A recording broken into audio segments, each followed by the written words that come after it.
Hey there, everybody. I know you've had a lot of practice by now with the end of Chapter 7 in using classes and IDs. But what I thought I would do is include this video here just so that you could see just how much control you have over a class or an ID, and just how granular it is, the control you have in the way of how those classes are going to be contained.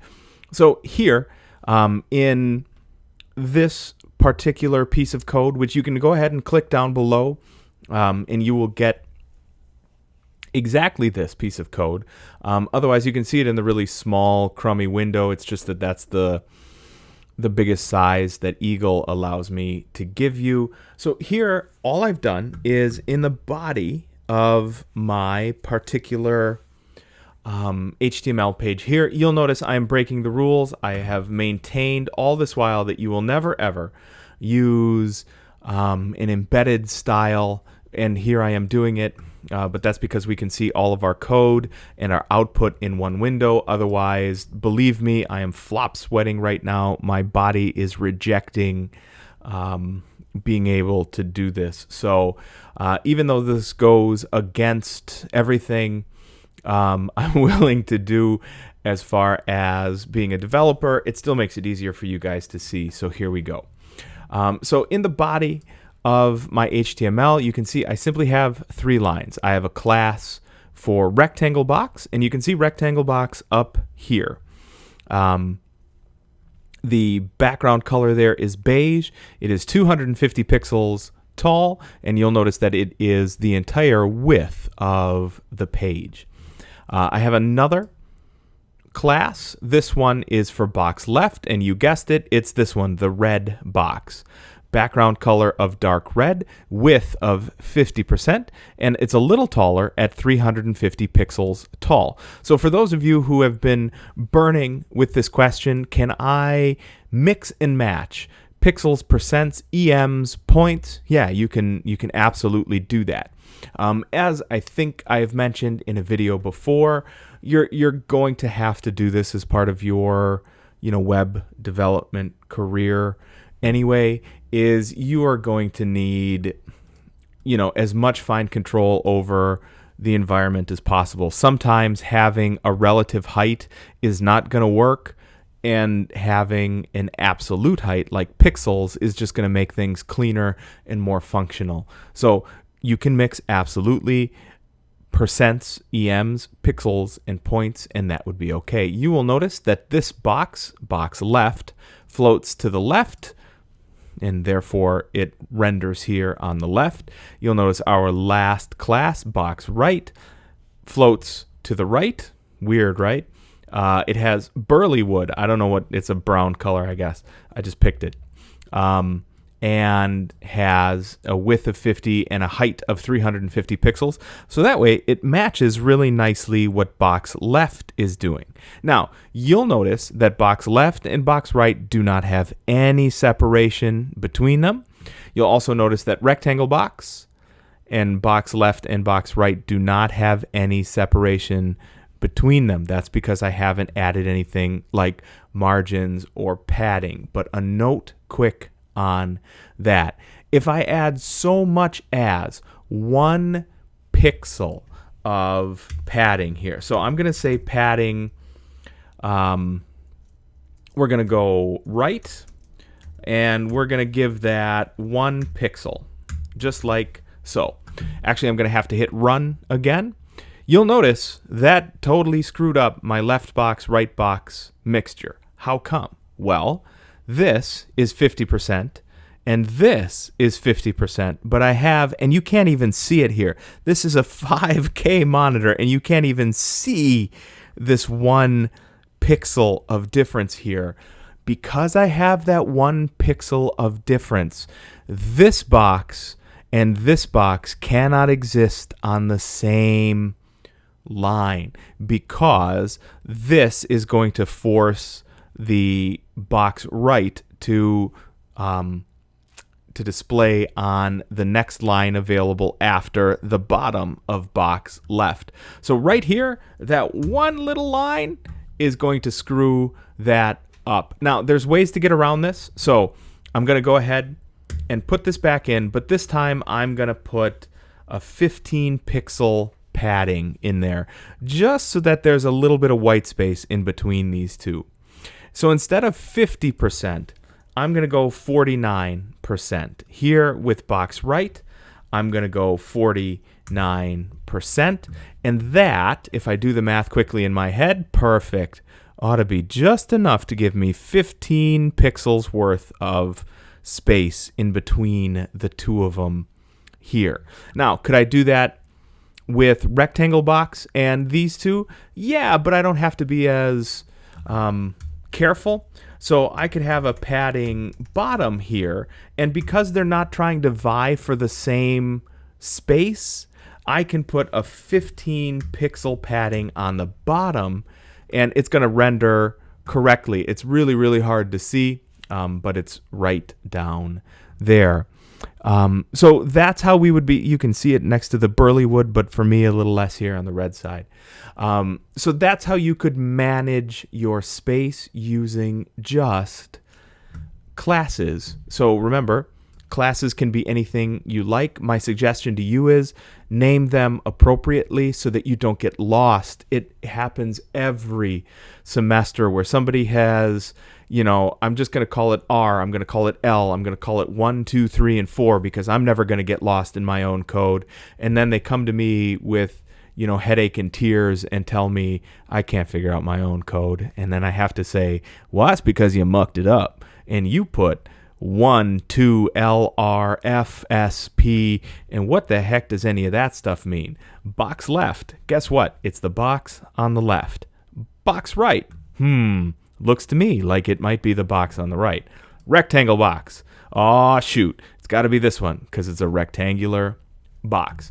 The other thing you'll notice I have for you here is background image. So if instead of just a solid color block here, we wanted these classes to have a background image in there, this is what you've been doing to date. If I have a URL just like this, this is a local URL. So this would have to be here in the left-hand side. I would have to have uploaded those here to Replit for all of us to see. Or the nice part about this URL is we can go out to the internet to go find our images. So like a total corporate stooge, I have Rock Valley College images here as my search. And you'll notice I get a nice angry eagle looking at me right here. So if I right click on that, I can get copy image address. And if I do that and come back here to my code, so I'm going to paste it in on the right hand side. So I'm going to paste, did I miss? I did. I'm going to paste that in as my background image URL and going to go ahead and hit run again, and that's going to refresh my page. There is my image. You'll notice I have down here, it's line 35, I have background size. If I don't include that line and we go ahead and run it, what do you see? Right over here on the right hand side, I've actually got a repeat of the left hand side of this image here. Background cover allows us to cover that whole space up. Now, if you're using brackets, which I know all of you are by now because you don't appear to me to want to work harder, you can also do contain. What that's going to do is like push the image into the middle, but it's not going to, it's going to repeat. So the other addition we can have here is background image, no repeat. I might have said background image, no repeat. I meant background repeat, no repeat. I'm not sure which one I said, but just in case, it's background repeat, no repeat. And if I hit run, you'll notice there's the background. It still looks messy, right? Because we've still got that burly wood color behind there. Now, just taking out the burly wood color. Now, all I'm doing, because I'm doing this pretty quickly, is I'm clicking on the line I want to look at, 32, and I'm putting my cursor any place in there. So I'm on a Mac, but if you're on a Mac, it's Command /, and if you're on a PC, it's Control /, and that's going to comment out any line or lines of code that you have. This is a huge time saver. So if I run this again, you'll notice this looks a little better, but it's not great. The reason this works, but it's not perfect, is because the background of this eagle image is white, and the background of the page here is white. You might not always get that lucky. The next thing we can do is background, position. Now, if you're running in brackets, it's going to go ahead and fill those options out for you. There's a ton of options. You have left, right, center. You can actually put a position in there. So -10 is -10 pixels down from center. +10 is up 10 pixels from center. And I'm just going to use center because what that's going to do, you guessed it, center my image. So even now, if I add my line for burly wood, well, there it is. So if we take that out, now we've got an image that looks proper, that's in the middle, that's taking up the size we want, that's contained inside of our own developer-created class, and is displaying the image that we want. So we could do that here. With our box left, if we wanted to, we could replace this local URL. So that would be something that's saved on your computer or is in the same file path as your HTML. Otherwise, like here, we could actually go out to the internet and use a URL, like a legitimate browser URL instead. Things that you can play with, things that will be of benefit to you, well, I don't know, maybe on your midterm, for example, are things like background size, background repeat, background position. If you're not familiar with, and there's no reason that you would be totally familiar with, the values that you can put in here for these selectors, that's not a huge problem. That's actually what your developer's environment is for. When you type background, so actually you don't even need to type all of background. By the time you're done typing back, brackets is going to give you all of these options: background size, background repeat, background position. When you select one of them, it's going to give you all of the values for those properties, right? So contain, cover, repeat, no repeat, so on and so forth, center, right, left, other positions there. The other one thing I will suggest to you here is it is never, or there's rarely ever enough container classes. So I'm just going to add here wrapper, right? Because we don't have a wrapper here on our page. And I'm going to say, something like width and 90%, and I'm going to give it something like margins auto, like so. And then to boot, we're going to give it the div ID equals wrapper, I can't spell, and type at the same time. So there's my div for wrapper. I'm just going to borrow one of these and I'm going to cut wrapper off here. So wrapper goes from this line to this line, and the rest of my classes are nested inside.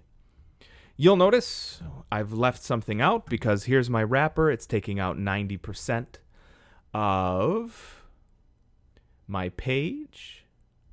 Oh, it's margin auto. I said margins auto. That's why. There we go. So it's going to take up the center of my page. Now, actually, this should be doing it. So we can fix that. We can say margin left auto, and we can say margin right auto. Oh, that's why it's doing it, because this is a colon, not a semicolon. And this time it's going to go where it's supposed to go. So actually that is Replit, not HTML. I have in this other window over here, you can't see, margins auto. So that should work in many browsers, but clearly it doesn't want to work here. So I am nesting these inside of one another, right? So I have wrapper here, and inside of wrapper, I have these three classes. Now I could actually put other classes inside of, for example, rectangle box if I wanted to. One of the things that you'll notice when you are attempting to complete your midterm is you'll develop a class and all of a sudden it's not going to behave correctly.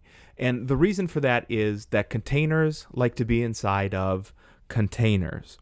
So to make sure that this functions properly, what usually I would do is I would actually create something similar to rectangle box. I would call it rectangle container, something like that. And that would give me an idea that it's a container, and that would give me an idea that it's a rectangle. And I would say that it has 100% of the width. Actually, yeah, let's do 100%. Like so.